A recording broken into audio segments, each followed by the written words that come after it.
Welcome to the Underground, the Steel City Underground, the black and gold standard for Pittsburgh Steelers coverage.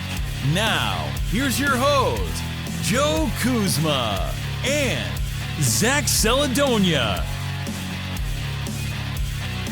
Hello, everyone, and welcome to another edition of the Steel City Underground podcast. My name is Joe Kuzma, and joining us for this very important show, middle of the week, a hump day, and the beginning of NFL free agency officially here. The signings, the wheelings, the dealings, the trades, and everything. One guy that we kept under wraps, though, and returning back, A1 Zach Flash Celedonia. So we're happy to have you re-signed here with Steel City Underground. What's up, man? Thanks for the extension. I appreciate it. Help with the cap space for the show. Yeah, we had to restructure. Well, we restructured Brian. We're adding some void years in there. He's getting a little bit on the higher end of, the age bracket of which maybe he might be podcasting. I don't know. But anyway. Hey, now the new age Steelers might look at him.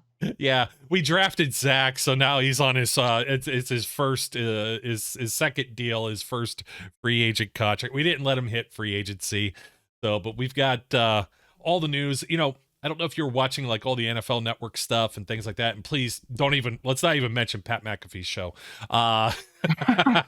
And Aaron Rodgers. We'll try and see. Actually, it was kind of funny. We do this all the time. We were doing this with He Who Shall Not Be Named, which is of course Neil, what's his name from Super Bowl 30, right? And they were doing this on NFL radio yesterday. They were trying to find different ways to say Aaron Rodgers without saying his name. The guy who wore, number 12 or whatever in Green Bay. The Packers' current quarterback who could be traded. Family guy. Yeah, they were like, this gentleman that was born on whatever day, whatever year. Like it was pretty funny stuff. And when you're watching like NFL Network and they had like the 4 panels going, and you've got like Mike or Tom Pelissero and Ian Rappaport and who else is there? Mike Garofalo or whoever. And they're all like very. Oh, they're not even looking like at the screen or like they're on their phones and like they're waiting for people to talk and everything. It was just so nuts, and it's so much to try and keep up with. But I can relate, brother. That's my friends give me a hard time whenever I'm hanging out, and there happens to be, if it's during an NFL time, like during a Steeler game or a time like this, free agency or around the draft, I look like Mike Garofalo with hair. But I'm sitting there on my phone, still enjoying the moment. I'm still very present and I'm listening to things, but you don't want to miss a second. It's kind of like trying to watch water boil. It almost never works. But if you can achieve that moment in time and see the water boil as it happens, you never forget it. And whenever you see a move happen live time on the feed, it's sick. Yeah, I'm totally there with you. And I think Garofalo, they had a whole thing about this last summer. Weren't they saying his name wrong? Like, I think I just did it too. I think there was. You called him Garoppolo, like Jimmy. Garofalo, whatever. Garofalo. Yeah, there was a whole thing with that. I think before Kay Adams left, and they were like, "We've been saying your name wrong the whole time," and he was like, "Yeah, I don't really care." And no, I thought that wasn't that Will oh, maybe. The guy who. Yeah. I know. Will Levis or Will Sevis. There was somebody on there. I don't remember. It obviously not that important that I remembered exactly who it was, but. Yeah, that happens sometimes. You just butcher people's names, and it happens. You nailed mine for the intro the first time I was on the show, and I was pleasantly surprised at that. A lot of people butcher mine. They think it's Caledonia, like with the hard C, which I don't really understand, because if you ever see CELE, like usually it's sell or celebrate, something like a word like that. But I've heard Caledonia, Celedonia. Like there's a bunch of different ways to mess it up, but you nailed it on the first try, bud. Oh, I love to stick the landing. I'll tell you what really helped that. I get mine butchered quite a bit too. It's actually, if you want to go old world pronunciation, I've mentioned this before. It's Kuzma. It's more like a J, for like a Polish or like something like that. But regardless of that, like I get all kinds of things. Sometimes people add an N to it, and it's like Kuzman, and I'm like, there's no N. And it's like it's Midwest not really pronunciation. Yeah, it's not the hardest thing to look at and try and take a stab at it. But my uncle used to give me all his doubles. He used to buy like just boxes of unsealed Topps trading cards, baseball cards back in the day. and it was almost kind of like a spelling bee thing where you'd be like, hey, how do you think you say this guy's name? And of course now it's like primarily Hispanic players, but maybe back in the 80s, early 90s, more of a mix, so it wasn't all just like not to be funny here, but Rodriguez, Gonzalez, Dominican Republic that's guys, good. and stuff That's like good that. practice for broadcasting and podcasting, though. Yeah, it really was. You want to nail this. Yeah, it really was. So, every now and then though, we get some of the names, especially during the draft, you don't recognize, or you haven't watched that college's games, or they haven't played against your team, and you don't know the name to refer to it. And it still happens with the pros every now and then. Bobby Okereke is like a really interesting one from the Colts. It's like, once you get that down though, you've got it. And it's like, let's just call him Bobby O. And I had you almost excited about that. We'll talk about that in a little bit, because I was like, oh, I hope that's who they're looking to go after. And some of the contracts were a little bit high, and people were going nuts, man. They were going absolutely bonkers Monday. And it was like, everyone calm down. And we're going to start there with some of the players that the Steelers, I guess, lost. We don't necessarily maybe let walk. I don't always like that word, because they're not, maybe they just weren't, for whatever reasons, they weren't interested in bringing that player back, or that player wasn't interested in coming back. And that's a lot of what, too expensive. Yeah, better deal somewhere else, better weather, maybe a coach or somebody or other teammates they played with, family, that's where they grew up in that area. Texas and Florida, you don't have state income tax. Could be any number or variety of reasons as to why somebody goes, or whatever. I mean, look at Tyson Alualu a few years ago, was going to go back to Jacksonville, and then decided, well, I grew roots here with my family, I don't want to start all over. So the first one out the gate, everybody's panicking, because of course we said, make no bones about it, I'm happy for Cameron Sutton. He signed a deal with the Detroit Lions, and I had the financials. I tried to do some of the legwork here. 3 years, $33 million. But we never really came out and said that Cam Sutton was a cornerback 1. We were more like, he's a corner 2. You still need like another Joe Hayden on the other side, and he's probably his most effective. And I feel he kind of priced himself out there. Joe Hayden was making about 13. And maybe in the current climate, he makes closer to 14, 15, because everything starts to just nudge and it goes higher and everything else. We see that with the quarterbacks versus the cornerbacks. But yeah, Cam, it's sad to see him go. I'm happy for him to get his money, but we saw the Steelers had some other plans, but everybody kind of freaked out. I don't think it's as big of a loss. I even said that right after that. You just had to have some patience and wait out the process, and this was the first domino to fall. I don't think it was a terribly large loss either, because of who we brought in after the fact. But I think that, yeah, it's like you said, he was never viewed, at least by us and many others, as not a cornerback 1, a very high-end cornerback 2. I'll say that, a great cornerback 2, but it cost too much to retain. It wasn't that we didn't want to keep him, but some players, they cost too much money, and it isn't as simple as like, well, the Steelers should have made room for him. It isn't like a this or that scenario. There's a lot of other working parts that go into giving a player that type of money to stick around for a longer term. I wasn't really terribly upset at the move, because I kind of assumed if they were going to let him go, they had another plan in place. And he developed well in Pittsburgh, and I think they should get credit for that, because their track record of developing corners isn't too great. But Cam Sutton came along really nicely, earned himself a payday elsewhere. That's good for him. He's going to the Lions, restore the roar. And I will continue to root for him for sure, but it's a business, so I really wasn't too bent out of shape about it personally. I knew he was top priority to bring back of the free agent crop, but the Steelers had a really unique free agent crop this year. They still do, where there really isn't a great player in the crop. The best player would be Cam Sutton, right? Or Edmonds. So for them to lose the top priority, this would be a good year for that to unfortunately happen to them, I think. Yeah, it's not like a Bud Dupree situation where they have like a crown jewel. And I'm glad, and I'm glad you brought that up, because they got in a debate with someone on Twitter. Twitter's just ugly all the time, isn't it? And they said, well, oh man, they could have saved money. Look at Mike Hilton's contract. And I'm like, Mike Hilton signed 2 years ago, and he was making $2 million more per year than what Cam signed for 2 years ago. Like, they both signed a contract the same year, and they were like, well, they picked Cam over Mike Hilton. I said, No, they didn't. They picked Cam Sutton over Steven Nelson because Steven Nelson got released. They weren't going to bring Sutton back if they couldn't release Nelson. They had to do something. They were like 30 some million over the cap on account of Ben Roethlisberger having a $40 million cap hit by himself, and the COVID year screwing the salary cap. It went down to 2018, 2 years prior levels. So that was kind of ridiculous. And the other part of that really bothered me is because I know other people, sometimes people don't get these generalizations for themselves. They get it from some other site, some other opinion. You got lots of like just clickbait and nonsense that's out there, as we always know.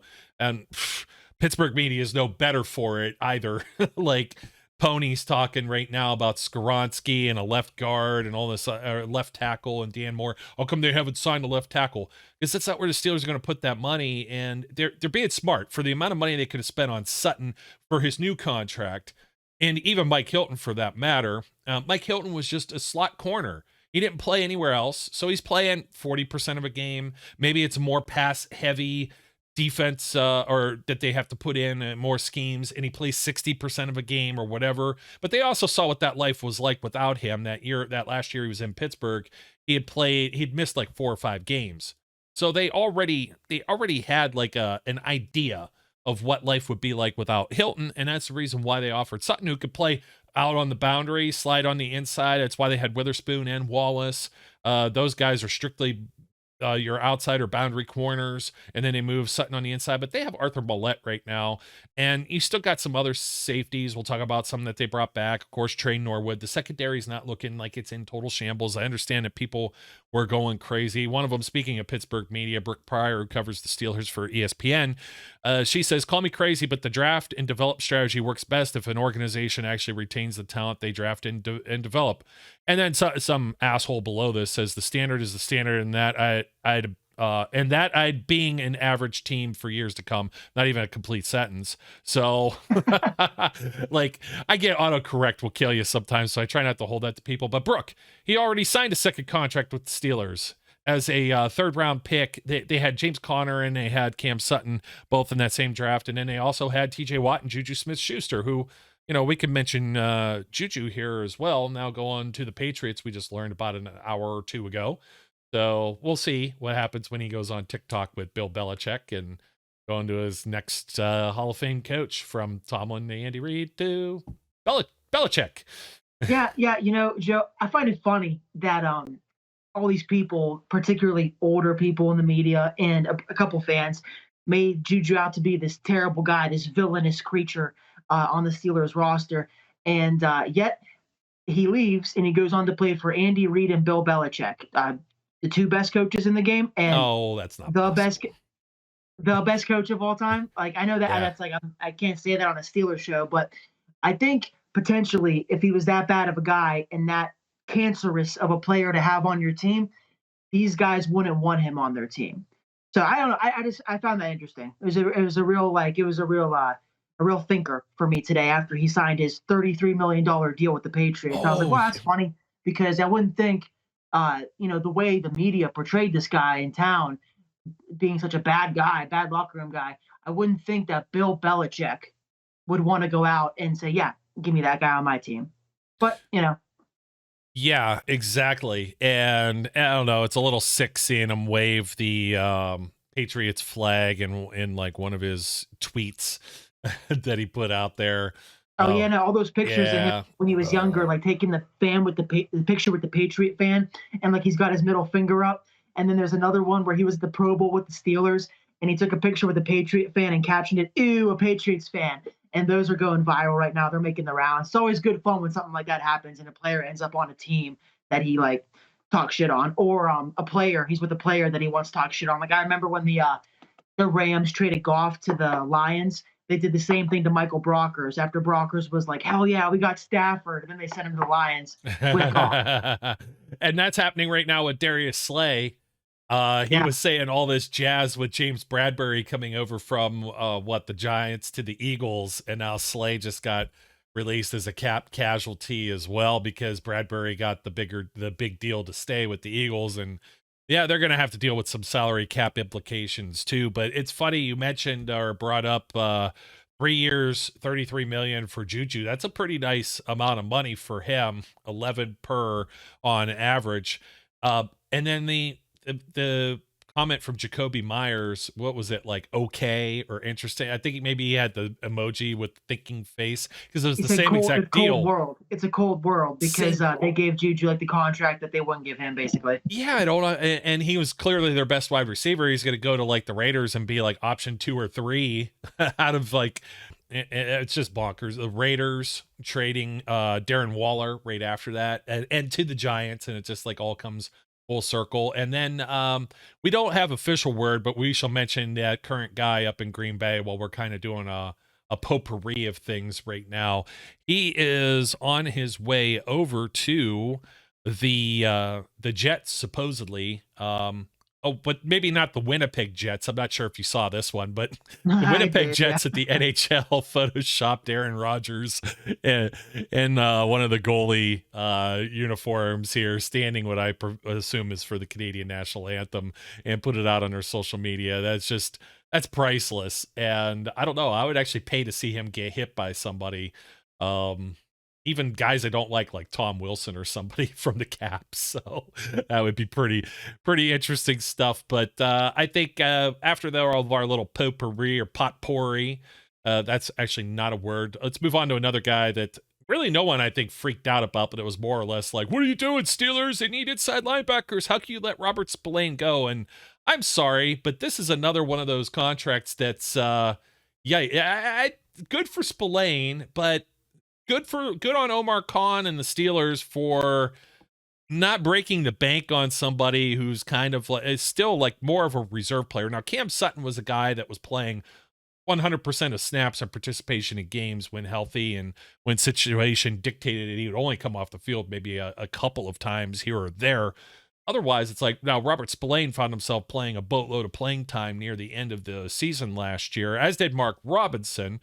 And that was kind of like my comment was, if they add an inside linebacker, which we know they did, and we'll talk about him shortly too, that what are you doing? Are you guys still high on Mark Robinson? Do you not like Mark Robinson? Like, what's the story? What's the story, Morning Glory? Like, which way do you want it? Because Robert Spillane, he's kind of just a thumper. He's not a guy you want out there in pass coverage.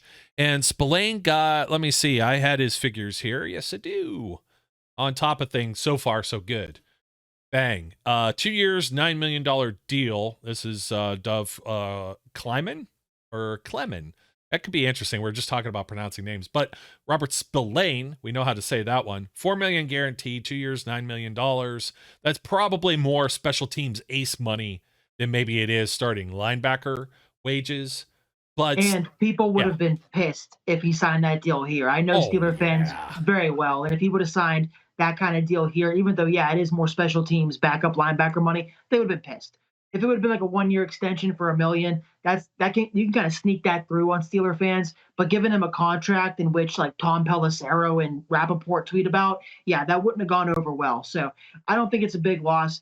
Bob Spillane, he's good at a few things, not a lot. So he's a very replaceable piece. If anything, his biggest hole will be left on special teams. And I leave that up to Danny Smith to try and fill that role through coaching and draft. Yeah, and they might already, like Mark Robinson, somebody that's already there. I was trying to see, I don't have a whole lot else to say about Robert Spillane. Great for him. Undrafted guy, cut by the Titans years ago, and he's getting some money. I can't fault any of these guys for making money, whether they're leaving Pittsburgh for better opportunities or what they feel is better opportunity, and you can't be caught bag watching or pocket watching. And already for what they were gonna, what Cam Sutton and what Spillane made, we see they may have signed a handful of free agents with that same amount of money, which is what we were talking about with was that me and you, or was that me and Brian with the Jalen Ramsey deal? Like $20 million a cap hit per year. That's like you could get like 3 players and have some pocket change left over. You could probably still Sutton, maybe Terrell Edmonds, like we were saying, and maybe somebody else, all a part of that. Damontae Kazee, that's who we were mentioning, and that's incidentally, that's who I was going to bring up next anyway, so may as well just jump to it. I was trying to look and see if there were any financials for Kazee, and actually I've not seen 2 years yet. $9 million. No, less. 2 No, years. I don't think it was that. I don't think it was 6? quite that much, but let's 2 see. years 6. 2-year deal, but I'm not sure if we had the actual money for it, to be completely honest. Like, I get stuff from like the Cowboys if I put in deal, and I thought I saw it somewhere, and it's always like leaked. It's never like, 100% official by that point anyways. Like, until 4:00 to Eastern today, there was nothing was officially done. Some guys could have walked or stepped back on their, word of mouth agreements anyhow. And a lot of those financials, like once or twice a year, usually. Yeah. To just 1 or 2 guys per the free agency pool, but it does happen. I've seen it many years where they'll do all these legal tampering deals. And then 1 guy, maybe 2 backs out. Might be a failed physical like Larry Ogunjobi, or maybe possibly just because like, I don't really know why. Usually it's because of a failed physical or they like make a decision based off of outside factors. I don't think a team is, even though there's legal tampering, I don't think you can like go and like if a team wanted to go offer Patrick Peterson more money right now, I don't think that would be like allowed or like it'd be frowned upon, So I don't know if a player would necessarily be offered a brand new deal and back out, but if he was weighing 2 options, hypothetically, this would be a time that he might back out and go to option B instead of option A. Yeah, it reminds me of like, I always bring up Emmanuel Sanders. Anthony Barr did that. Randy Gregory did that. It's far from exclusive to just one player or team, and we've seen coaches do it. Josh McDaniel did it a few years ago. I was looking around. Usually I don't. Yeah, I was looking around. Even Over the Cap doesn't have it yet. Spot Rec, which has the slowest loading time of any website. It's like, here we go. There's your details for you for Damontae Kazee, just a blank screen. But they didn't have any financials on the overall actually posted. So I'm not sure we actually have those figures yet. And if I happen to find them before the end of this program, I'll get them out to you. But I don't believe it was anything that was breaking the bank. And even with the Steelers in their transaction wire, there's nothing currently available just yet, but you'll see those actually post up on Steelers.com if you go over to the team, and then there's another drop down under that for transactions. The latest will have been from the March 10th, releasing William Jackson III and Carlins Patel. And they haven't actually signed some of these deals yet. They still got to do some maneuvering to make sure they're under the cap by certain dates and times and certain figures, et cetera, et cetera. So there's going to be more moves coming with the Steelers, whether that's additions or subtractions in either direction, as some of the guys actually get this contract in front of them and start letting the ink dry, so to speak. So let me see. I was thinking of moving on, but it really bugs me I don't have the Kazee details, but I do believe we do have the details for our next dude, Larry Ogunjobi. Now, if we were talking about priorities and we were talking about Cam Sutton and if there was somebody replaceable, I had my doubts as to whether or not Larry O was somebody that was going to be replaceable. Already you got people that were bitching and saying, well, he only had this many sacks, or he already did this. The dude was practicing like once a week last year. Had like turf toe. It was always like a toe, a knee, or whatever, but he's still really young. And he was offered a 3-year deal, and I'll get the full financials here. But I think we could all agree that the Steelers absolutely, positively needed someone on the defensive line that was going to be a fixture. And I don't know if they could throw a 2nd-year player like DeMarvin Leal or 3rd year now for Isaiah Loudermilk, somebody like that out there, and have the same type of at least consistent production. Now, Ogunjobi isn't breaking the bank, so to speak. I wanted to say it was around maybe 10 per year or something like that. And the Steelers usually put a lot of money into their 2 bookends. They've done it over all of the years. Even Brett Kiesel may have not been the highest price guy, but I mean, Aaron Smith, and then again, Cam Hayward, and then Stephon Tuitt going all the way down to here. So it's good to see Ogunjobi. Looks like he'll have 4 years straight in Pittsburgh, and that's going to kind of coincide with a retirement of Cam Hayward, and also DeMarvin Leal maybe transitioning if he ends up being the next guy to fill into Hayward's shoes, or even Ogunjobi's shoes. So they got they kind of have like what we're starting to see with these signings, and with the way a lot of the guys that have been drafted in recent years have been relied upon to play right away is that the Steelers are going to have depth, and they're going to be able to start adding depth to their depth chart. So I'm happy to have Ogunjobi back. Me too. I was pleasantly surprised to get Ogunjobi back. I thought we were going to be more of a springboard year for him this year to kind of propel himself back into free agency and get a higher money contract, which he did by staying at home. I definitely wasn't as so when we signed Kazee, I was very excited, noticeably on Twitter and in conversation with people. I've long said I yearn for 3 safety sets and being able to run defenses where we have 3 good, if not great, safeties on the field at once. And Kazee was that third guy last year for the Steelers, who also had to start a few games in a pinch. And he's got I've mentioned this before on the show, but he's got this rare trait that if you're a safety like Kazee, and Minka has this too, and you have range in which you're able to cover sideline to sideline, and you have instincts to match where you're always in the right place at the right time, you're always around the ball. It's a natural knack they have for the ball, the nose for the ball, and not every safety has it. The Steelers have endured a lot of safety play actually over the years of guys who can start games for you, they can play, but they don't have ball skills, they don't have range. Mike Mitchell is a good example. Will Allen, Shamarko Thomas, Sean Davis. I mean, Shamarko Thomas couldn't even start games, but the other guys were all starters for the Steelers. They didn't have this range that Damontae Kazee displays, and it's an elite trait to have when you're a safety. So I was very happy to see him retained, especially because Edmonds isn't re-signed yet as we tape this show right now. So all the more important. Larry O, though, I came around to it as the minutes went by. I saw the money, and my initial reaction was, that's a little more than I thought he was going to cost, at least coming from us. But when you look at the going rate for above average defensive linemen, that's about what you get. You know, it's tough. It's like he's good enough to demand that kind of money, and much more than that, you would kind of squint your eyes at it and wince a little bit. Like, I don't want to pay this guy like upwards of 30 plus 40 million. High 20s for a starting defensive lineman who's above average and was impactful when he was in there last year. I think it's a good contract at the end of the day. He's not breaking the bank. It helps you with draft flexibility. And I mean, K-Word got him a dog. So that's the most important part of this all. You can't uproot a dog. You can't have a newborn child and say, all right, now we're going to move to this unknown town, put you in a new school with friends you don't have yet. You wouldn't do that to the dog. So makes sense. I like that, man. That's great.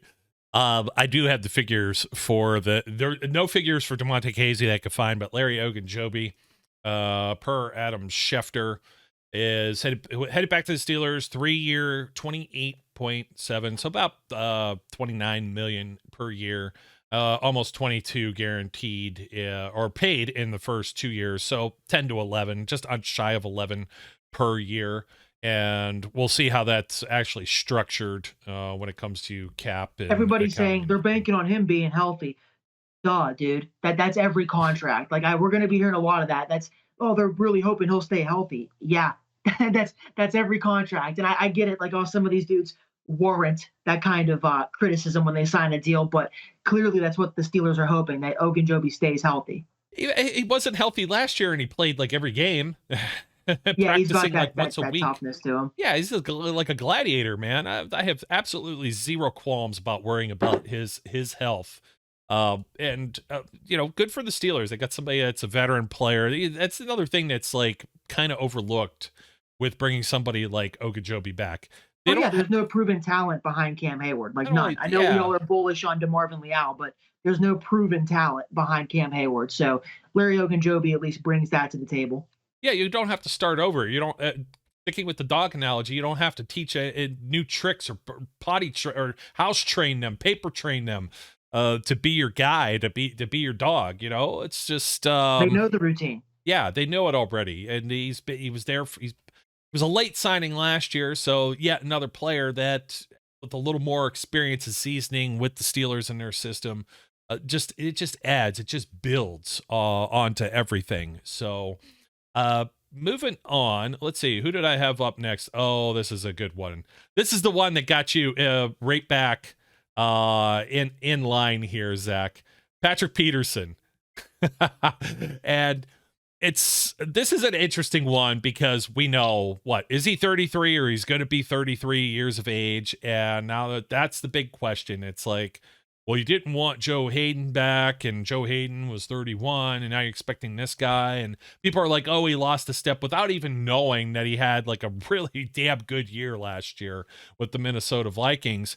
But I look at this in more ways than one. Number one, cheaper than Cam Sutton. So you've probably got Kazee and Peterson on this roster for the cost of one Cam Sutton at 11 per year, because I believe Peterson was hovering around 7. Was it 2 years, 14 million? He said he wanted to play 2 more years in the league.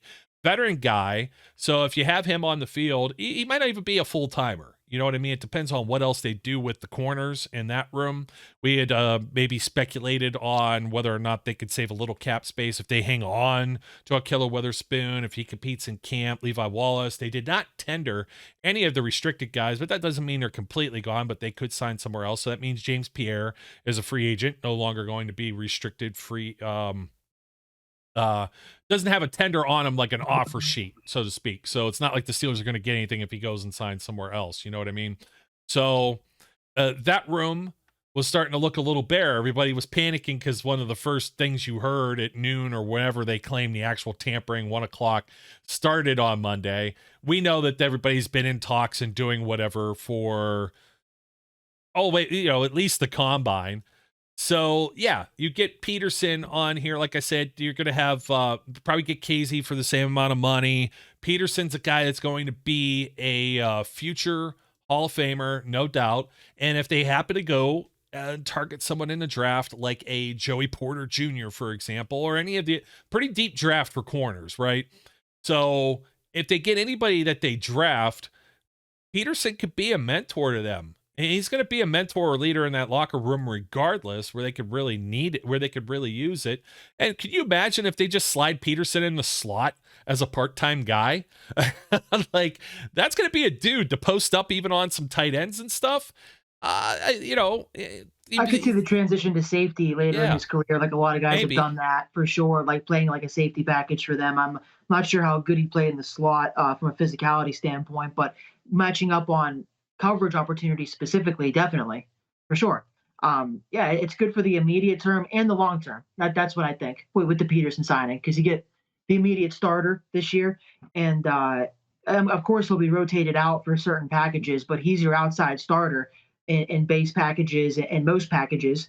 I expect him to be making plays with Minkah Fitzpatrick. Minkah actually posted about him on his story today. Finally, I was dying to see a little interaction between these two. And you mentioned his stats briefly there, or I don't know if you mentioned his stats, but you said he had a good year last year. I'm surprised he didn't make All-Pro. That's a big part of why it's helping me with the age factor, because Joe Hayden's one thing, other cornerbacks of age are another thing. Peterson had 5 interceptions last year and 15 pass deflections. Those aren't like by chance. He's still playing at a very high level. I wouldn't say the top of his game, but he's playing at a very high level, and playing with someone like Minkah Fitzpatrick, I'm sure will help. That's obvious. That's the main point of this all, is that he's still good. It isn't like they're taking a flyer on a guy who, missed all year last year because of his age, and he got hurt because of his age, or his play started to decline in such a way that it was painfully obvious. Neither thing took place. They're signing a guy coming off a really good year who happens to be on the other side of 30, but I believe has a lot of good ball left, at least the 2 years that we've signed him for. And it definitely made me happy for sure, because every year you want them to make a move right away, and they've kind of gone that way recently, where they'll dip their toe in the water day one at the end of it, or day 2. But as far as getting right into it right away, they never do it. So I was getting right about to the point where I was ready to just put my phone away and like kind of spend my time doing other things aside from staring at my phone, waiting for Omar Khan and Andy Weidel to do something. And it was right then, not but 5 or 10 minutes later, I saw Bryant McFadden tweet at Patrick Peterson, and it was like 10 eyeball emojis. Yeah. It wasn't just one. Did you like 10. Did you recognize the handle P2 immediately? Because I was like, I was like, P2, wait a second. And then it was Well, like, I did because they do a podcast together. So I yeah. had seen them interact before, and I knew that was Peterson's handle. So when I saw him tweet all those emojis at him, I commented below just on a whim. I was like, "Oh, Steelers! Oh, he's going to your former team." And like 10 seconds later, I saw Schefter or Rappaport, whoever, one of the official accounts, drop that we had agreed to a 2-year deal with Peterson. So it was like a pretty cool thing to see it happen live time like that. And Bryant McFadden seems juiced up, obviously. It would be cool if he wore number 20, I guess, like McFadden did, and Sutton's gone. So yeah, about Peterson that. could wear 20 now. Because we could get into the 7 thing for sure, because people got all in their all up in their britches about that. I didn't think that was that big of a deal. He clearly was kidding, but anyway, I think that the move makes a lot of sense from an immediate standpoint and a long-term standpoint. I think he will contribute right away. I think he'll help the next crop come in. Great locker room guy. It's really hard to hate on the move. You know, you're a fun hater, a beggar and a chooser is what I was saying on Twitter. If beggars can't be choosers, well, in this scenario, Steelers fans everywhere, we're all beggars. We're waiting for the Steelers to make a move. And the people who were all like, oh, Patrick Peterson, you're choosers. These people are choosers. They suck the fun out of everything. They only see the bad. It isn't just fans hyping this guy up. There's proof when you look at the numbers and the stats. This guy can still play. He cost a hell of a lot less than Cam Sutton did. He brings you proven pedigree which the Steelers love, a proven starter, and I love the move. Yeah, and I know people are going to be like, "Oh, you're a hypocrite over this or that or whatever." I was trying to see the actual figures, but I could have swore it was 2 years and 7 million or 14 total. I don't know how it was completely structured. But I think he's getting 7 something this year and a team option of 8 something next year. That makes sense, but still, for a proven corner, if he loses a step, let's vote this question, because he's not completely washed, and I don't believe he's going to be completely washed. And could you do worse? I think you could absolutely do worse, because at least in the case of a guy who's been there and played at that level, the old dog's got some tricks. You know what I mean? He owns Josh Allen. Yeah. I mean, these guys, they know how to get away with certain things. They know how to slow. They've seen a thing or two, because they know a thing or two, or seen a thing or two. That's a commercial or whatever. But that's exactly what I'm thinking, as opposed to just the age thing. I remember we were talking about, like, if Joe Hayden last year, what about Joe Hayden? Could Joe Hayden come back? Blah, blah, blah. And the whole thing wasn't just necessarily his age. It was Joe Hayden had a problem staying healthy for a lot of games. Patrick Peterson has not had the same kind of health issues throughout his career. And if he stays a finely tuned machine, yeah, he could play. Do folks realize that Ike Taylor played to age 34 with the Pittsburgh Steelers? Like, hello, it could be done. It's not, what you say, commonplace, particularly if you're a running back. Running backs, I think, are the first ones to go. Wide receivers. How old was Rod Woodson when he left? Well, Rod had a career change, or a position change. So he actually played corner. It's great that you brought that up. Finished out the Steelers his last year. He was 31 years of age, going on 32. Played a year as a corner with the San Francisco 49ers. Then went to Baltimore for 5 years, and switched to free safety, of which he then finished out in his hometown of Oakland, California. Still as an all-pro in 2002, 37 years of age with the Raiders as a safety. So he did that switch. And I'm trying to think somebody else with the Redskins, Washington, whatever you want to call it. It can be done when you're a special player, and Patrick Peterson's a special player. He's a Hall of Famer. Someone else made that switch too with Washington. They switched from corner to safety, and I'm trying to think who it was. I'm drawing a blank right now. It's Darryl Green? I think it was. For some reason, I was thinking Darryl Green too, but D'Angelo Hall might have done it too. Ooh, there's a good one. It might have been Hall. He's more recent. Yeah, but it's not as commonplace, and it's not easy to do. You know what I mean? But guys that are like that, they're special athletes. Rod, it still kills me that Rod, I mean, he made Pro Bowls with 3 different teams. Obviously, he's a Hall of Famer. It still kills me, though, he didn't get his ring because of he who shall not be named. So, but yeah, he played to 38, man. Let's see, 17 years. Oh, he in the got NFL. it just with the team that should not be named. Yeah, team that should not be named is even better. I like that. That's I'm right up. I'm here for it, and I'll bring the noise one last time. This is what did it. Somebody put him in Ben's jersey of, the whole Photoshop thing, and he's like, let's go do it and whatever. And yeah, I too thought it was tongue in cheek, but some people are like, how dare you, blah blah blah. And it's like, well, you can only retire so many numbers. You can't hold on to every single digit. Like, he was never going to wear that. People need to have more fun. And if he People did, let their hair down, relax a little bit. He was never going to wear number 7. If he did, it's on defense. So I look at it differently too. You know what I mean? Yeah, sure, even that, yeah. I mean, I wouldn't care, but like I totally get it. Like from Peterson's perspective, just like openly saying that, like off the cuff, like not even thinking twice about it. And I said, you idiots are going to run him out of town. Like, he has to sign the deal first. Stop saying you're going to like come for him if he wears number 7. He'll probably wear number 2, 5, 20, or 24. Those are my guesses. It's, you know what? It's not even just fans. There you go. Patrick Peterson. And, I know. I saw that. Via Mark Madden. Patrick Peterson can F off when it comes to number 7. And he retweets. Just spell the whole word on Twitter. What's with the asterisks? What are we in middle school? Especially Mark Madden of all people. And then he's retweeting Blitzburg and, friends with those guys, but come on, like, they're not the source. Like, you could have went to Bryant McFadden or just went straight to Peterson's page like we just did and saw that information. So that actually bothered me a little bit. It would be kind of like Mark Madden retweeting something that we like just regurgitated that we got from like Adam Schefter or Ian Rappaport or something like that. Like, actually somebody gave you credit for like some film study or something just today, didn't they? I think, and it was like, well, I'll take the credit even though it wasn't me. And it's like, yeah, I would too, Zach. Why the hell not? Let's do it. They were talking about Holcomb, the new linebacker. They were like, I didn't know too much about this Holcomb guy until I saw the fantastic film work of me and some other guy on Twitter, and I was like, dude, all I'm doing is retweeting stuff that I'm looking up about the guy, but I will take credit.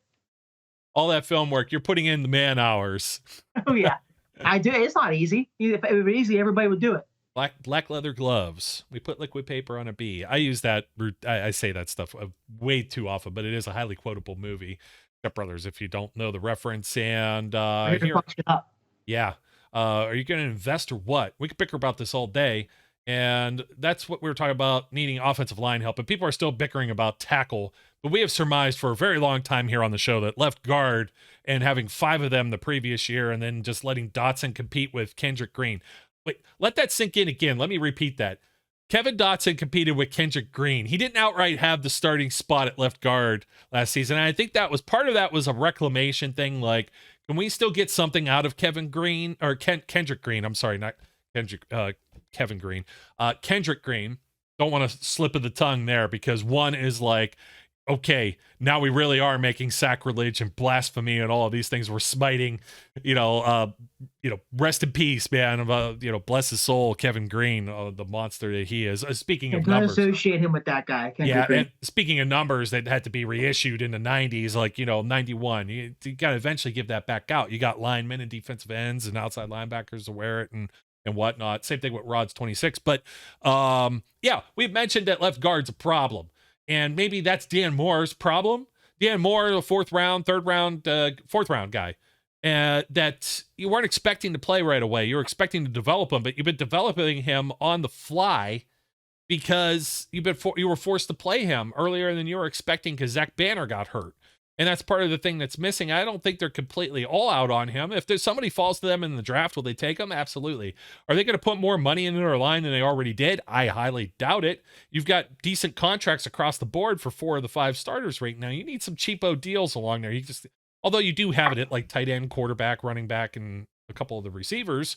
So it's spread out, but usually you're not paying all 5 offensive linemen a premium deal there. But we said Dotson's a problem too. And we were thinking maybe this is where they look at like Peter Skoronski kicking in. He projects to not play tackle at the pro level. He's projecting to play as a guard and thinking, well, they're going to look at him. And I know they didn't send the big brass there. They were at Clemson instead. And that's the reason they couldn't get on the phones and make all the big free agent calls until after that. And then we all got excited. But putting in the homework, they set Pat Meyer, the offensive line coach, to Northwestern, by the way. So, but they get Nate Herbig, who that sounds like a prank phone call name, if you ask me. Nasty Nate, they call him. Nasty Nate. I love that. Nasty Nate. He's a biggin. I mean, and he wore two different numbers with the Eagles. This might have been one of them might have been the preseason number, one might not have been, but that's a big dude. He kind of reminds me of Zach Meckler, the professor, except like supersized. He's got like that look, that happy look to him. But he's a road grader. Everybody's saying, oh, he's not very athletic or whatever. Ramon Foster, undrafted. This isn't to discredit Ramon Foster, but it's just to say Ramon Foster held that position for almost a decade. You know what I mean? And he was able to do it because there's just certain intangibles, like even with somebody like a Robert Spillane, where athleticism isn't the only thing that's out there. There's smarts. There's just a whole bunch that goes into this when it comes to playing the game of football. You could be the most athletically gifted person on this planet and flat out suck. And I think an upgrade at the left guard position, he's 2 years, $8 million, so $4 million per. And I think that's a bargain. That's absolutely a bargain. And I think that's starting money. Could they still draft somebody? Absolutely. But I think they still have Kevin Dotson for another year. And they could compete for the starting spot.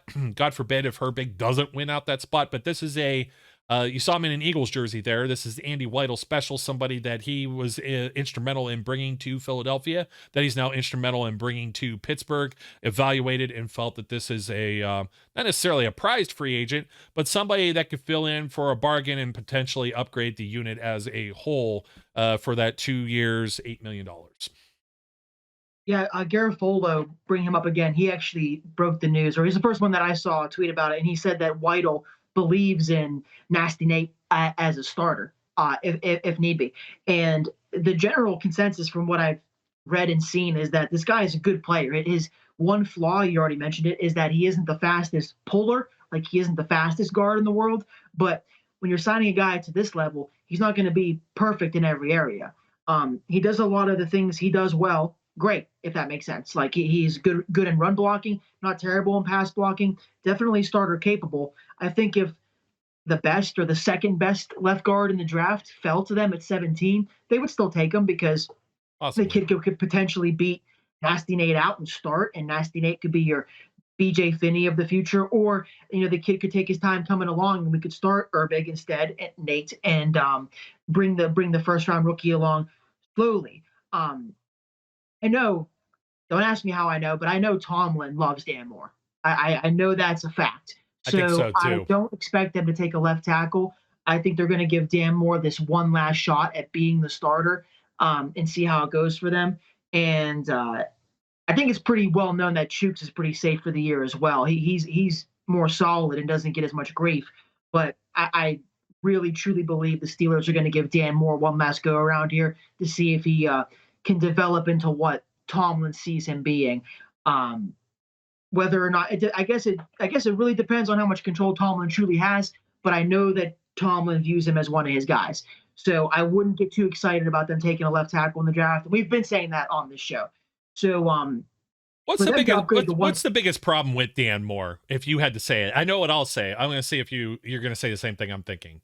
What would you think? Oh, he gets in his head. So once if he starts having a bad game, he has a horrible game. Penalties. And what are can't, some of those? Come back from bad things, I feel like. And what are most of his penalties usually? Illegal man downfield. And what's the problem with that? Different quarterbacks playing and the offensive coordinator. Yeah. Ineligible man downfield. But yeah, I totally agree with you. And again, there's the like Andrew Filipponi. All these Steelers free agent moves are fine, but they haven't addressed the biggest problem, left tackle. Don't tell me Dan Moore is the answer. They didn't sign one. They blew off big Peter Skoronski's pro day. I'm worried about Pickett's blind side. Are you really I'm not telling him that. Tomlin's telling us that. I feel like anyway, and I do still believe that he could get better. This is the last year, though. I'll say that. I'll put my foot down there. This is the last year that I will. I'm not even caping for him. I'm just saying what I believe, and that is that Tomlin really likes the guy.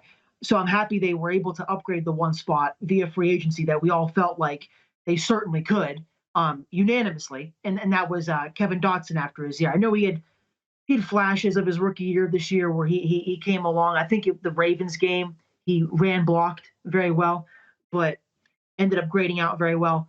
But it's too inconsistent. You need the offensive line to be consistent. It's like the most important thing about the offensive line is consistency. And I think this guy, Nasty Nate, is an upgrade for sure. So I like this signing as well. Shocker there. Yeah, and I was going to say to you too, pretty sure Dan Moore with Pro Football Focus had the highest PFF grade of the Steelers offensive linemen over the last 9 weeks of the season. That's from the bye week on. So go figure. I mean, the PFF grades, we hate them when they say our guys suck, and then we use them to our advantage when they say they don't. But just giving you, just giving you a little bit of example there. And I was trying to find something. Of course, the Post Gazette is just hived up here with. I was going to show you like pop-ups and subscribe here and do all this. So I can't even read what they had to say about Dan Moore. It was something to the effect of standout performance with the Saints. He had an 89.6 rating there. But getting back to our guy, Nasty Nate and Mike Garofalo. Maybe I'll get this right now if I remember his name from here. But it was $8 million, $4 million guaranteed. Andy Weidel mentioned here, but I know we both noticed this free agent Frosty. That's like the first comment here. This guy kind of popped off the page in the last couple of days. Nasty Nate to Pittsburgh. He's only 24 years old, plenty of starting experience, versatility to fill in at the center position in a pinch, which is important. Per ESPN, he ranked 6th month all guards and run blocking win rate. And from PFF Pro Football Focus, he only allowed basically one sack. 5. One sack, 424 snaps. I mean, that's fairly impressive. And if sack, top 5, fringe top 5 in run blocking, that's good things. Yeah, and when you're talking about Moore coming along a little bit better and maybe more consistent play next to him, that's the 1-2 punch. I think that's what's missing. And if you need a guy to pull, that's what James Daniels is there for. Chooks, there's no problem. I don't have any major problems with Chooks. The Steelers, I mean, they were rolling with Alejandro Villanueva, who was a mountain of a man. Kelvin Beachum, 7th rounder. Villanueva, undrafted. Ramon Foster was undrafted. And then you had, they tried like Mike Adams was a 2nd rounder. You had Marcus Gilbert, 2nd rounder. So they don't usually target all the time high first round picks at certain positions. They were just at the Georgia Pro Day. They were looking at one of these centers too that was I'm trying to think, but that's up for another conversation since that's draft related. But the top center in the draft is the top 30 visit scheduled with us. Yeah, Schmitz. That was his name. 28 games started for Herbig in 4 seasons. He had 11 starts last year with the New York Jets, was with the Philadelphia Eagles the 3 previous years. And the Philadelphia Eagles, of course, have a ton of guys on their offensive line. So it's not like, they were looking to retain or hold on to him based on that. So jumping ahead, moving along. What about the inside linebacker position, Zach? We're totally freaking out about it. You had all of these other guys end up getting signed. You're watching Tremaine Edmunds. I don't think in a million years we thought Tremaine Edmunds was ever going to be the guy. He was going to cost. You did? You thought so? I did, for sure. I did. Too much I didn't money. think he was going to get that much money. Oh, yeah. He was going to be the crown jewel. He was the crown jewel of the draft, and a lot of teams would have salivated over him, and they still do with free agency. And that led us to a lot of speculation. I said, Spot Rack had him projected at like 11 to 13 million. So that's why I don't follow Spot Rack, dude. They do a good job sometimes. Sometimes. They have were a lot. Giving me hope about the linebacker group. They got some of them right, not all of them, but they helped me get a gauge of what was realistic and not. But they were way off on Tremaine Edmunds, and thus, as was I. Yeah, I hear you on that. So some of the names that were floated around, Okereke, Eric Kendricks ended up signing along with Edmunds to the Chicago Bears. So we were just like, what? Or TJ Edwards went over to the Eagles. Kaiser White. The Bears from the Eagles. Yeah, Bears to Eagles. And then Kaiser White signed. Then it was, we found out the Steelers tried to put their hand in the pile for Leighton Vander Esch, which I said, hey, he's still out there after Okereke had signed too. And I was like, oh, geez. And then Vander Esch, it's like, okay, Vander Esch is somebody that they had definitely showed interest in the pre-draft process a few years ago, but then people were like, oh, why didn't he sign with the Steelers? It's like, not everybody wants to come to Pittsburgh. Texas doesn't have income tax. Maybe he just didn't want to leave. He was comfortable. Dan Quinn's still there, et cetera, right? So this leaves the Steelers. They go and they find a guy who happened to be hurt for a good portion of last year, but that was a foot injury, I believe, a bone injury, which is a lot different than like a soft tissue or muscle problem. That's Cole Holcomb coming over from the Washington Commanders tackling machine. Just about every single thing you read or see about this guy is positive. Didn't pop up on my radar whatsoever, probably because he didn't play a whole lot last year, but the previous year, a lot of people said if he had entered free agency last year, he would have been in the same conversation as a guy that would have been handsomely paid and got a major deal. Holcomb, let's see, 48 starts, 50 games appeared in. He had 142 tackles in 2021, 69 last year in 7 games. So he's a pretty exciting guy that should plug the middle of the field, plug those holes that Devin Bush was missing. And it seems like one of these finds that the Steelers, people, let's talk about this for 1 second. The Steelers aren't cheap. Okay.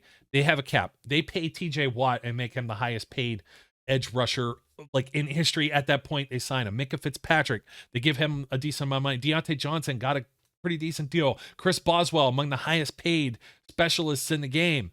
They're not cheap. There's a salary cap, folks, and you can only pay so many people top dollar before you can't. So then you got to go looking around for the Nate Herbigs or the Damontae Kazees. But it sounds like Cole Holcomb is a guy that wasn't necessarily a bargain budget type player that was found. And I'm trying to pull up his contract here. Go ahead. Let's. I don't think the numbers have been released yet. It's just 3 years. I haven't seen the money anywhere yet. Really? I mean, it was just done this morning. Thought it was like I thought it was speculated that he was around 28 million maybe or something like that. That's Ogunjobi's deal. Yeah, I want to say it was in that same range, 26 to 28. I saw it somewhere, but let's see, reportedly three-year deal provided he passes a physical. So that's Jerry Dulac reporting here. So yeah, I guess we don't have any actual speculation. Of course, Mike Tomlin's burner said, haha, good, to the end of that where he missed the final 10 games of the season with a foot injury. As if like people just like to revel in, oh, well, the Steelers make all kind of dumb moves and we hate every single pickup that they did. Why didn't they do this instead of that? And it's like, at what point do you end up hating all 11 players on each side of the ball? Why are you even a fan? But I could get behind Holcomb. We got to find a picture. I think I have something, but I got to find one of like the mullet, because he has a very glorious mullet. You can see it sticking out from his helmet a little bit there. And he's like, he comes built, come right in. Nobody's got 55 right now, dude. So you can go take your old 55 right back and have it, because Devin Bush is currently not wearing it. So what do you think about the Holcomb pickup? It was like the one kind of surprising one. I know you're probably disappointed because you had about a dozen other guys ahead of him, right? Right. I'm as excited as I can be with Cole Holcomb as I can be without them getting a guy that I was begging for. I'll put it that way, because there's a reason I don't do this professionally. And I had a buddy text me and he was like, was he the best option left? And I said, to be blunt, dude, no. But I didn't think at this point, they made it clear they weren't going to sign Lavonte David or Bobby Wagner. More so, Lavonte David re-signed a 1 year with the Buccaneers, so I don't think he really wanted to leave after seeing that go through. But the Bobby Wagner deal, I don't think they wanted to give Bobby Wagner the money he was looking for. So when you are able to look at it through that perspective, then I guess the answer is, yeah, they felt like he was the best guy available on the market left. And it doesn't take long. We joked about that guy on Twitter giving me props for doing the research, air quotes, on Holcomb and doing my film study, when all I was doing was looking up other accounts, not Steelers-based ones, so there was no bias. I was looking at former Commanders beat writers and what they had to say about Holcomb, and unbiased football stat tracking accounts, draft accounts, whatever they had to say about this kid that I really didn't know much about. And in my defense, he really wasn't on my radar because of how his last season ended. You know, he played up until about week 6 or 7 and then was done for the rest of the year. Kind of similar to Patrick Peterson, but without the injury, where it just didn't cross my mind that he'd be a possibility. Peterson because of his age and how the Steelers normally don't go for a guy over 30, and Holcomb because he didn't play a lot last year. But everything I'm seeing, it's like a 90-10 split on people saying this is a really good move for the Steelers. I've heard the term 3-down starter. He runs anywhere between a 4.4 and a 4.5, depending on what page you look at. He's only 26 years old. The 140 plus tackles in 2021 and 2 interceptions are really encouraging. I believe that, yeah, if he would have hit the market in 2021, he'd probably be making upwards about $40 million. The Steelers took advantage of a situation that favored them, whereas they knew this guy was good, but the rest of the league kind of slept on him because of how his 2021 ended. And we signed him for still a good contract. I think that shows you that he's still viewed as a talented guy. I'm sure he was getting bidders elsewhere, contract offers from other teams, but we offered him enough to lure him in here. And I think that he brings you, of course, an upgrade over Robert Spillane, but I think even an upgrade over Devin Bush as well, which is what, at the end of the day, we all were hoping for, was to get a guy who can come in and give you a little bit more, at least, than what Devin Bush was able to give you. And I still think, even after the addition of Holcomb, because we've got Miles Jack and we've got Robinson, but aside from that, there really isn't a whole lot in the room with Holcomb. So I still think they will draft a guy somewhat early. I'm not saying first round, but I think second, third, we'll draft a guy potentially and try to help bring him along. But Holcomb can be your every down starter with Miles Jack if he stays. Because at this point, it looks like Miles Jack's going to stay. They might rework his contract. I don't know, maybe lessen his cap hit. But Holcomb brings you something we didn't have last year. And I think it's a little bit more playmaking ability at the linebacker level. And he's got a real good nose for the ball as far as tackling goes. His turnover numbers aren't crazy impressive, but he knows where the running back's going. I saw a really nasty clip where he blew up Ryan Jensen on the Buccaneers, who, if those who don't know, Ryan Jensen's a really good lineman and huge. And 100 pounds bigger, probably. Holcomb put him on his ass. Yeah. The kid plays with a fire. And he's a smart player, a cerebral player. He played with the green dot for the Commanders. Yes. This past year anyway. So he's got that leadership ability on the field. And again, similar trend to the rest of the free agent crop so far. I think it's really hard to look at the signing and be like, I don't like this because of X, Y, Z. I guess you could point to his injury, but aside from that, it's a good addition, I believe. And I think most people see it as such. Yeah, there's a lot of praise. I'm not sure if you saw his RAS score, relative, what's that stand for? Relative athletic score. And I pull it up, and this is from Kent Lee Platt at MathBomb on Twitter. Cole Holcomb was drafted with pick 173 of round 5 in 2019. He scored a 9.64 RAS out of a possible 10. It ranked 72 of 1,967 linebackers from 1987 to 2019. That was his score. I think maybe can I blow that up a little bit bigger? Top 75, a top 75 athlete of the past 40 years. Yes, and if you look at this, composite speed grade was elite. Composite agility grade was elite as well. Now his size, it said, was poor. I think he's a little bit bigger right now. He's around 6'1", and he's 240. I think maybe 244. It was he's last listed, maybe 240, but he's a little bit bigger than Devin Bush. Devin Bush 5'11", 230-ish. So, a couple inches, 10 pounds. It might make all the world of difference, especially if he's got the speed thing going for him. And unlike Bush, hamstrings and things like that, those are the type of injuries that are a little more problematic to recover from.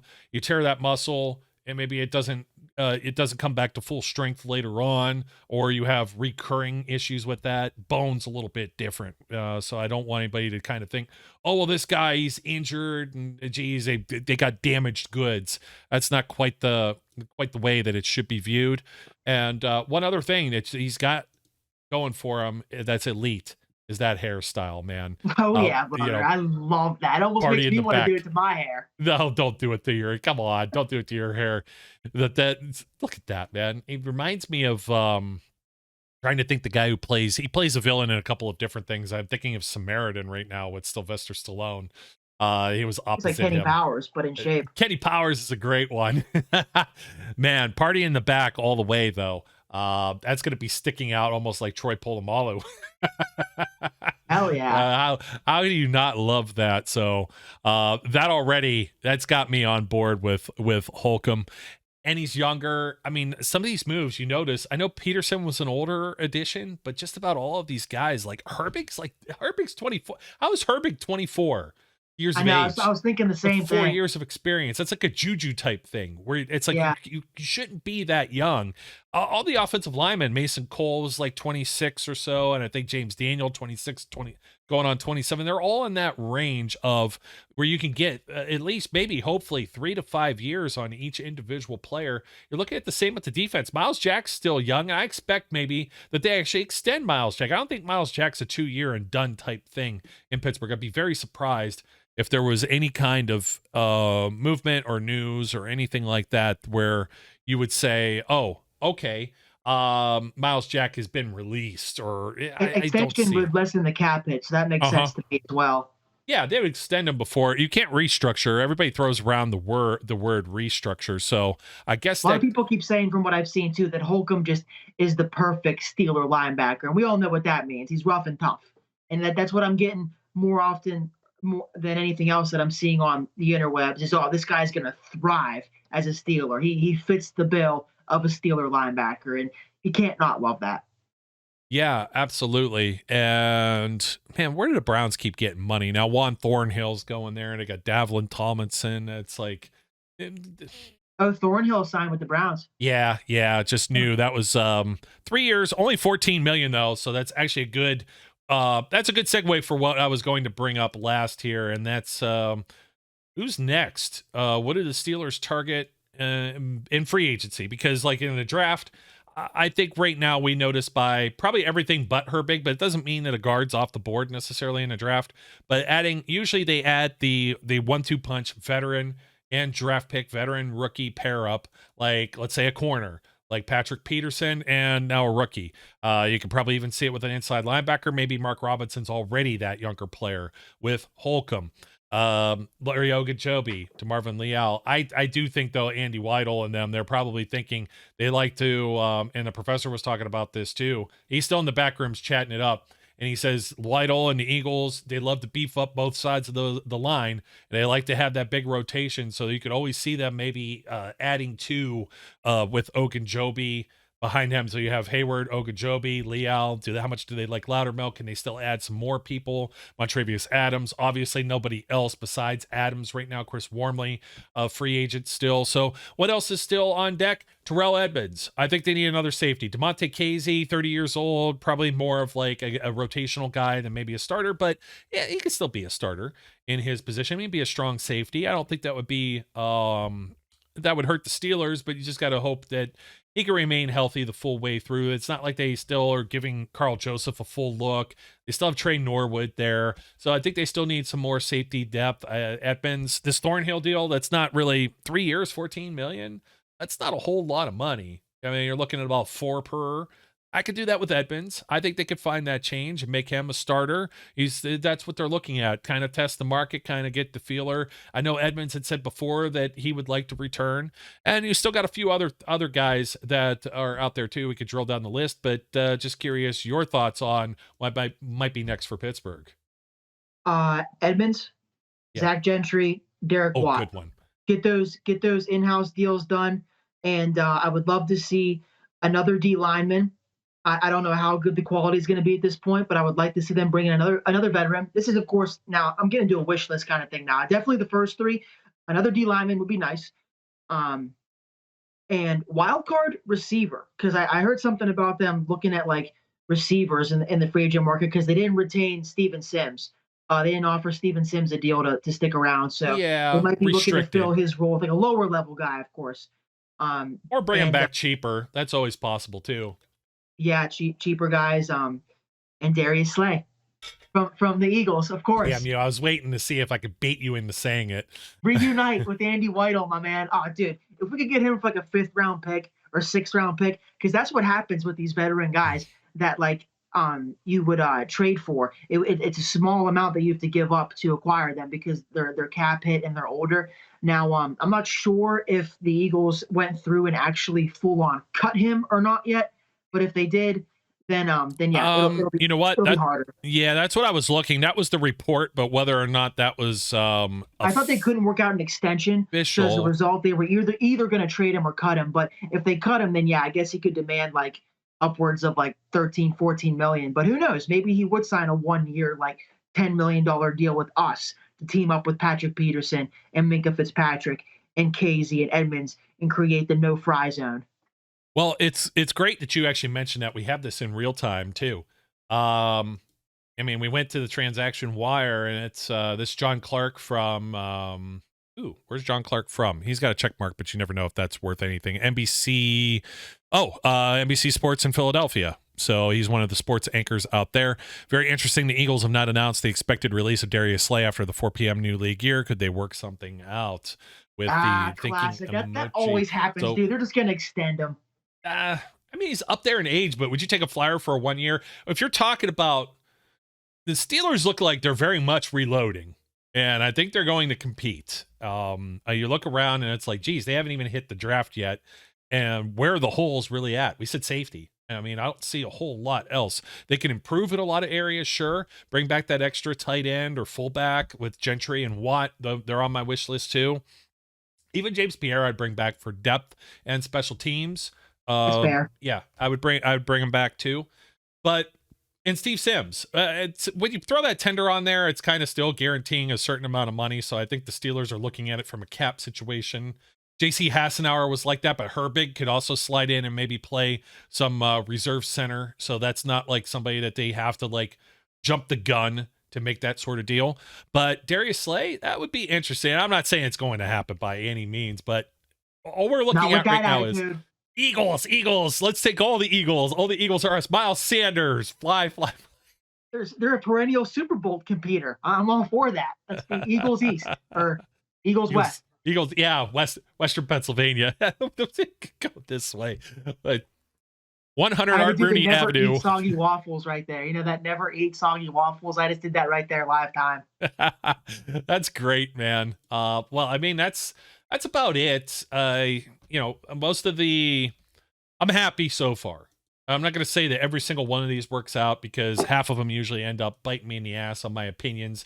I remember trading for Joe Schobert and then being thoroughly disappointed. So hopefully Cole Holcomb's more than that. But I think the Steelers, they'll do their due diligence. They'll do their they'll still be adding on to this. So unless there's some major big additions, just a programming note for most of our 2%ers still out there, we'll probably come back around next week at the beginning of the week and cover There's risk more associated with every signing you make. Enjoy the ones you make. Live a little.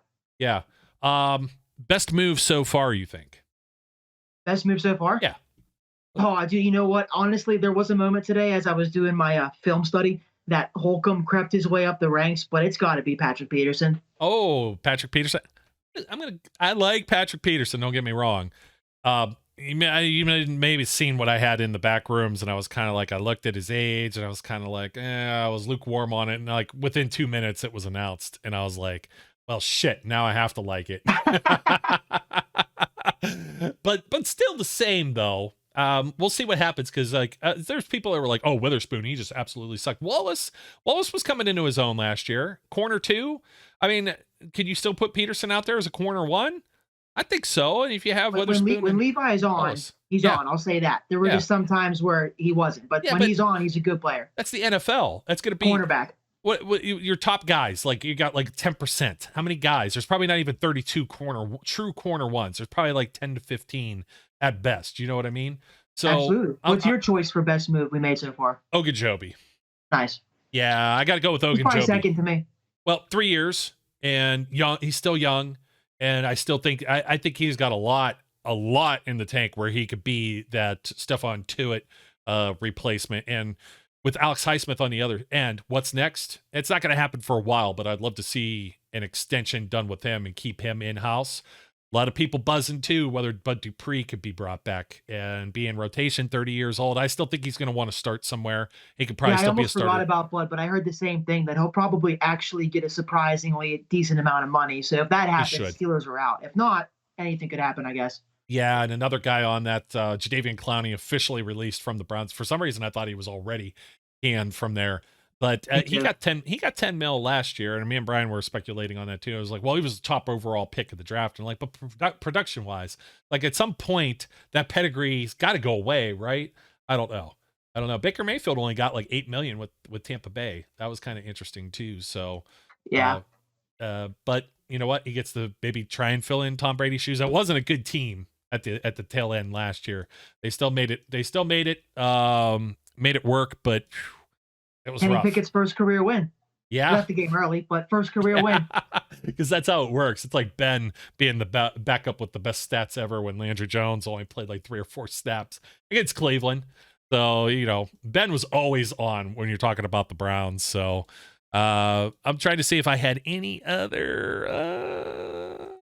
Only thing there is Darius Slay. Nothing but love, Philly. Let's see where we head next. So he's definitely leaving. It's just a matter of what that transaction is. Does he get cut or does he get traded? I don't know. But anyways, Zach, that'll do it for us. We're way up against it, but we have lots of quality content here. Hopefully all of you out there enjoyed. Leave us some comments. Leave us your thoughts. Call us homers, whatever the hell you want to say.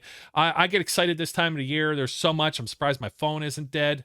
I'm looking at it and missing anything here. Probably Ezekiel Elliott getting released. There's just like all kinds of crazy stuff that ends up happening. We'll cover some more. We'll talk about all of the different crazy stuff. Ooh. Jadeveon Clowney would have had $41.1 million of future base salaries become fully guaranteed if he were still on the roster Friday. He's on now. He's 1-year deal, and now for the 5th offseason in a row, he's on the market. Hey, Clowney. I don't think Clowney's the answer. I don't think he's another guy that's looking to be a reserve or rotational guy. Steelers could definitely use depth there. I know that's what everyone wants to cry about. They want backups that are Pro Bowl All-Star guys. We'll see. I think the Steelers are starting to build something special here because I think they have most of their starters. And for the guys that might be spot starters and might have question marks, a Herbig, maybe you're not sold on Holcomb right now, or Patrick Peterson. There could be rookies that are incoming or other guys here within the next year or two as well. And then that's building onto a special thing. You got Kenny Pickett under a rookie contract. I'm very much enjoying it. We don't have to deal with the Aaron Rodgers noise. Thank God that's not the Steelers. They don't have to sign Alan Lazard to a ridiculous deal or anything like that. So, Zach, until next time, buddy. I brought up one more ghost from your past on Twitter. Did you happen to see there was somebody else that was talking about, because you mentioned the Darius Slay thing, and I was like, what about add the Honey Badger too? There's got to be a way to get him back. I'll take him. I'll take him. If Edmonds leaves, especially. Yeah, that was 3 years, whatever he got, though. He got a pretty rich contract last year. So yeah, and he went home, so he'll probably just retire there. Yeah, that's probably my thought too. So, folks, that'll do it for us. Till next time, my name's Joe. His name's Zach. Don't forget to like, comment, subscribe, and till that next time, just relax. I think you're happier now. Everybody, just no knee-jerk reactions here. Calm down. Talk yourself off the ledge. Be safe, be good, and we'll catch you later. We would like to thank you for listening and remind our listeners to follow us on social media and our website, www.steelcityunderground.com.